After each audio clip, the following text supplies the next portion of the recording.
Yo, what up guys, Travic here, and today I want to talk about re-rolling. If you're like me and you're enjoying the new Settlers reboot, you might be thinking about a second character, whether it's because your first character isn't up to par, you saw something else really cool, you want to try something a little bit different, or any number of other reasons. For me personally, I was playing an Ellie Hit character, I was having a good time, and then I just kind of got a little bored. I wanted to spice it up a little bit, and I really just wanted to re-roll. And I made my reroll and I blasted through the campaign with no time at all. Day 2 of the event, I picked up a couple of uniques and the leveling process was smooth and crazy and it was simple. And I wanted to share the reroll with you.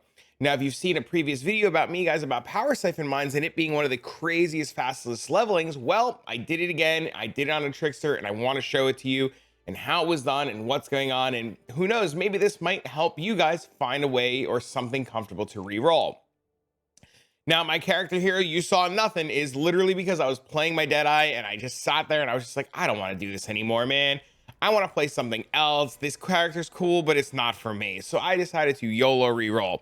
Currently, this character right now is in Act 10. It has a playtime of 3 hours and 24 minutes. And you see it is wearing some gear that I picked up for the character. This build, and the reason why this is important, is this setup can be done on any character. It will be a little bit harder on Marauder, but we'll talk about the POB and everything else in a second.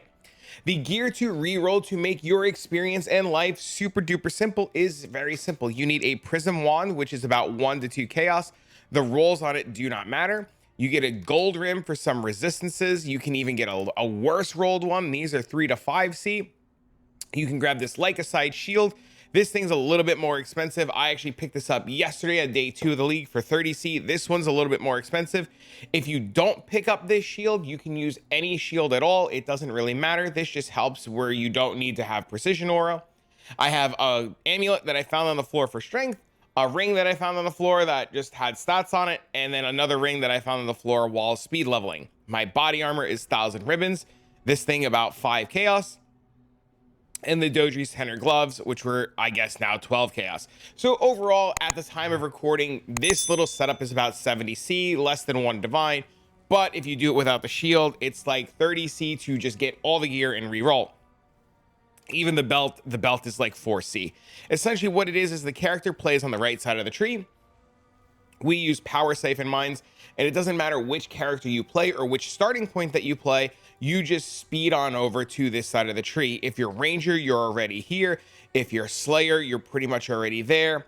If you're, I think this is Templar. No, this is Marauder. Marauder is a little bit more difficult. You just kind of cut straight across, all the way across. You play Templar, you have really nice nodes in the Templar, and you cut straight up and you cut over. And every class just really sits really nicely. Even with the Scion, you're right in the middle of the tree and you come right over. The big takeaway for this character, and one of the biggest things to know, is Power Siphon Mines is one of the craziest, fastest leveling experiences that I've ever had, and almost any class can do it. You can see even as a trickster right now, I only have your action speeds not move below base value. I haven't even done my ascendancies yet. The big takeaway though is when you're doing the tree and you're leveling this character, the only thing we care about that's really important is projectiles pierce. Everything else is just icing on the cake. This character and how it plays is really simple. We have charge mines to give us frenzy charges and power charges. We have Power Siphon being our main damage dealing source, added lightning for a little bit of extra damage, and locust mines to just throw. The big takeaway is while you're playing this character is locust mines will not detonate at your feet. If I throw them here, these will never detonate. I have to throw locust mines away, and that's the only little caveat for playing this build. You have to be able to throw the mines away. Now, the reason why I'm making this video about Power Siphon Mines is I personally believe this is a lot better than Hollow Palm, and if you watch my other video on it, you could see even more twink options that you could choose for this character to make it even stronger, and I'll have that included down below for you. Now you can see here, as I throw my mines out, I don't need to target anything. Those were those big juicy expedition mobs that came with the All Flame, and they just pretty much fall over with no gear at all. And the reason why I like this, and this is what I was saying earlier, the reason why I like this character a lot versus say Hollow Palm is, while yes, Hollow Palm can do the same thing and hit the whole screen, this has shield charge, this has Frostblink, this has really good movement skills.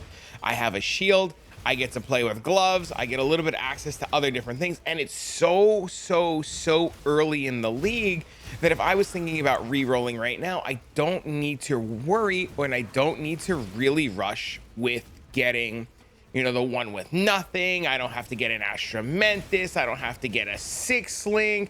I don't need to grab a Tabula. I don't need to grab any of the craziness that comes with trying to reroll Hollow Palm and getting all of the, you know, wild dex gear that you have to get to make it work. Yeah, you can make it work with a little bit less, but then you have to find, you know, if you're doing Volcanic Fissure of Snaking versus Smite, there's just a lot of weird ups and downs to trying to go Hollow Palm. And you see too, like right now, like these are those crazy Expedition all flame monsters, and we're on a 4-link and we're just crushing these mobs, no problem whatsoever. Like I'm gonna take this straight into yellow maps with the gear that it's on, and then I'm gonna start farming for red tier gear, and it's just going to scale beautifully. And the best part about this character that I'm playing right now, because it's a trickster, it's going to eventually be Ephemeral Edge, but I could rotate and play it as any character I want, because the beauty of 3.25 reboot is the fact that you drop tons and tons of currency from the lantern mods. Regrets and respec orbs are dime a dozen. People are oh look, we took a hit there, we didn't even die, dude. Oh my god, bro, let's go. Character's great. And character's absolutely fantastic. And like I said, this is only on a 4-link with very basic gear. You know, rings I found on the floor, amulet I found on the floor. You just can't beat it. Now, the big important thing to note is Power Siphon Mines does indeed require accuracy. It does need accuracy to hit, and that is the importance of the Lycosaide Shield. The Lycosaide Shield allows us to not have to worry about having accuracy, and that just makes the leveling process a little bit smoother. If you can't afford the Lycosaide Shield, you can do Precision on Life Tap or Arrogance Aura and reserve Precision on your life, and you'll be just fine. I am going to give you guys a POB. It's going to have all the information that you need to get this rolling, and you see we make our way right here, right now, all the way to Kitava. Kitava should be, you know, no problem at all. We cast our little curse, we move out of the way, and we just completely melt Kitava down. No problems, no issues. You see we have 6 power charges, 3 frenzy charges. He immediately goes down. The heart comes down. We just blast the heart, all the mobs in the heart room, and the entire experience of playing Power Siphon Mines is like this. Now you see, if I wait for Kitava, and this is what I was talking about earlier, if I throw the mines right here, they don't really detonate because I'm close to them. The only caveat that you have to know is you have to throw the mines away from you. That makes the playstyle a little bit awkward, and that probably pushes other people away from this leveling experience, but some people don't mind it. For me personally, the first couple of times I tried to level like this, and the first couple of times I tried to play like this, I realized it was a little bit difficult. I wasn't really grasping the hang of it. I had to really kind of like find my flow and rhythm of where to put the mines, how to move, how to deal with the mobs. And you know, as you start going through the campaign and as you start experiencing it, it becomes a little bit easier and a little bit easier. And like I mentioned, the fact that I have shield charge to just blitz around just makes it just so much smoother.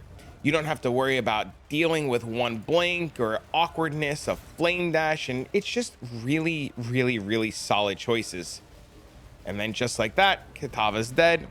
We started this video and talking literally 7 minutes ago, and with all the yapping and going through the zones, we have managed to kill Kitava in a whole 3 hours and 31 minutes, and it was absolutely a smooth experience. The only downside is now I gotta go back and do labs, but I figured let me not do labs in this, you know, in this video and showcase to you guys what it looks like with no labs, no nothing at all. This way you guys can get a real good feel for how the character plays and what to expect. Make sure we got all of our passives. We actually missed. Look, we've missed 2 passives. We're actually even weaker than we should be. Oh my God, hold on. I'm pretty positive I did these passives already. I remember killing those guys. I just don't think I looted them. Don't worry, you guys can laugh at me while the time is wrong in a second. Okay, go grab these passives. Let's put them in. We'll have 4 points on a sign that could have made us even stronger throughout this campaign experience.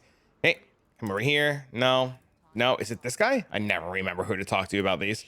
Did I never do these? Uh-oh. Wait, am I in the wrong zone? Wait, are they Act 7? Oh, they're Act 7. I'm in the wrong zone. Don't laugh at me. I swear it was a mistake. I did do them.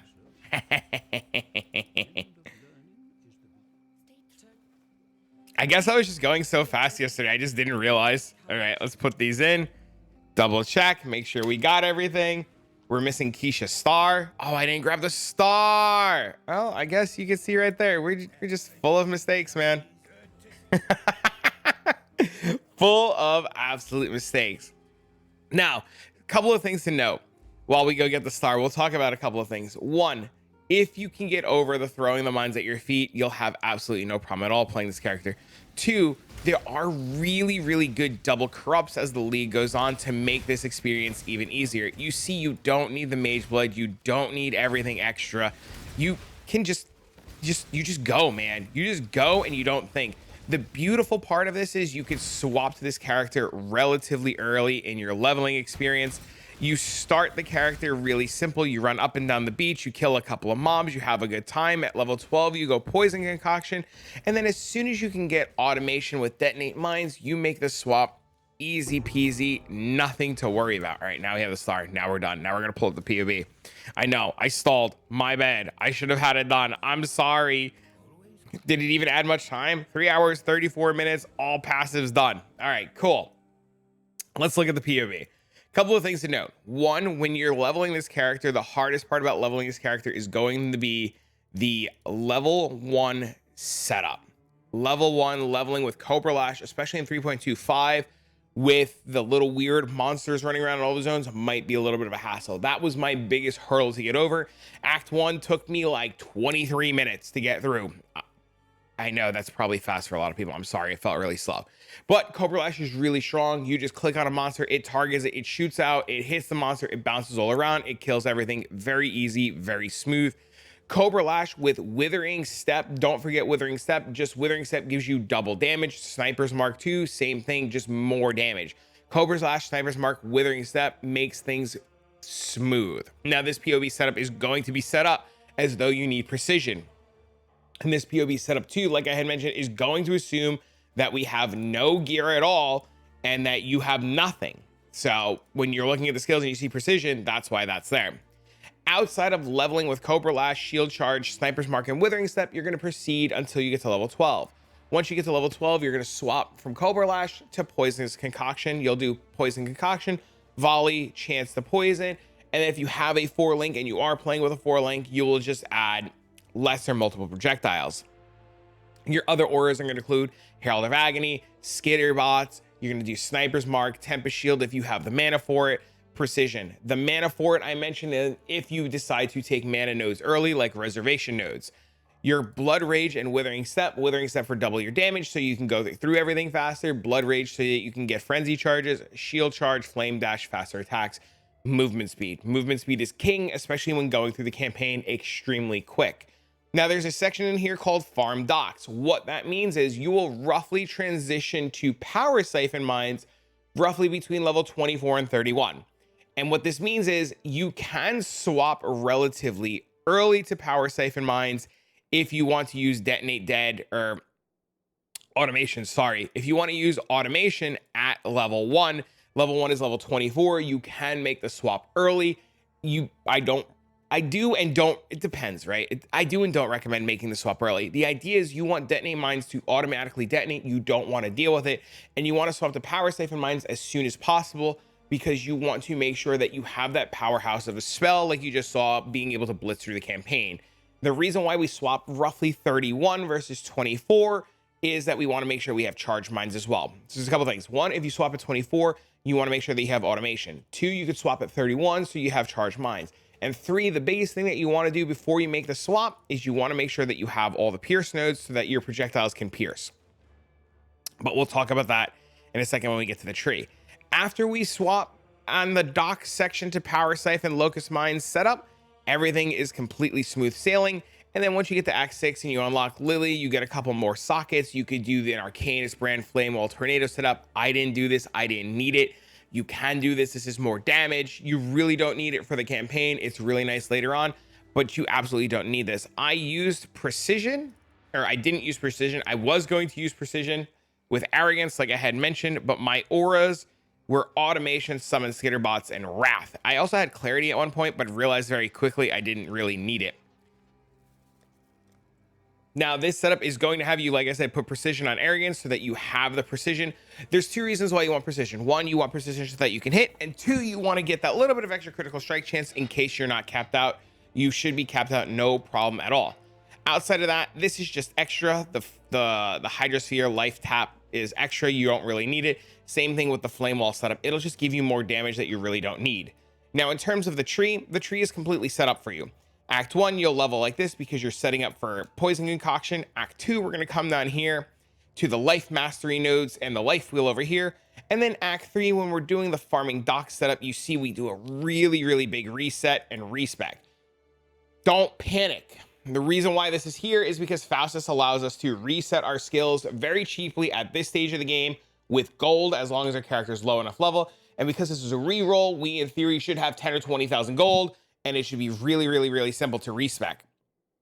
Now, in terms of how I'm going to level this character as another toon, or how I'm going to level this character as, you know, an alt, I'm going to pull up a fresh copy of Path of Building, and I'm pretty much going to showcase what I would do as any character at all. If I was starting a non-trickster,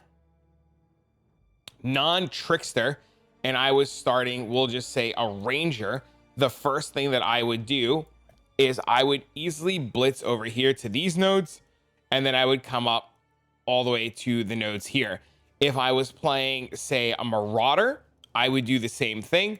I would come on over here and I would look at POB and I would route the quickest way to these nodes here. Now, granted, you take a lot of non-useful nodes, so you might want to do, you know, something like this instead, and it just takes a little bit longer to get to where you want to go. I might consider pathing like this instead and just grabbing some notables instead so that I have a little bit of, you know, extra something to just make sure I don't completely fall over. But you see, this puts me roughly level 28 to get to these nodes here. And this is why we don't make the swap early. Essentially, what we're banking on is we're banking on the power of Poison Concoction, which is really strong to carry us through Acts 1 and 2. And it should, in theory, fingers crossed, be able to do that. I've tested this on a couple different characters. I've even leveled a Templar at one point, and it was just the absolute positive same thing.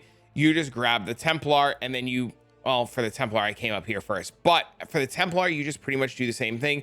You're just planning and aiming to get down to Arcing Shot as quick as you can. Now, if you have access to oils, the Black Opalescent and Silver oils, this notable here is not as relevant. You don't need it. And depending on where you start on the tree, you can actually come up and go this way first to these nodes over here for the wand for just giga damage right off the rip.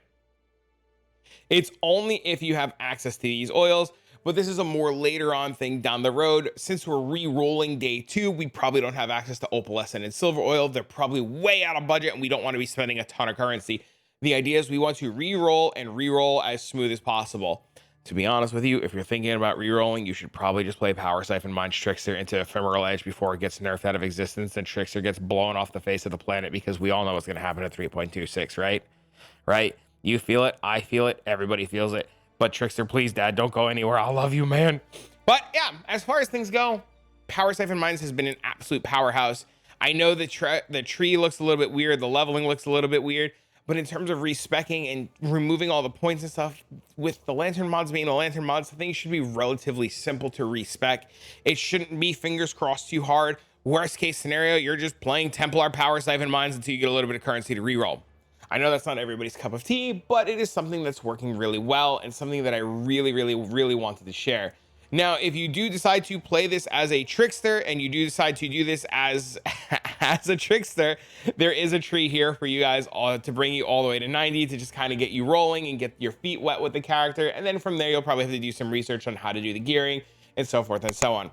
But for now, what I really wanted to do is I really wanted to showcase that I re-rolled something really cool that I re-rolled, and I wanted to showcase the way I did it, and it might even help you. So yeah. But if you want content like this, or you like content like this, or this was really cool, please don't hesitate to leave a like, a comment, and do all that fun YouTube stuff.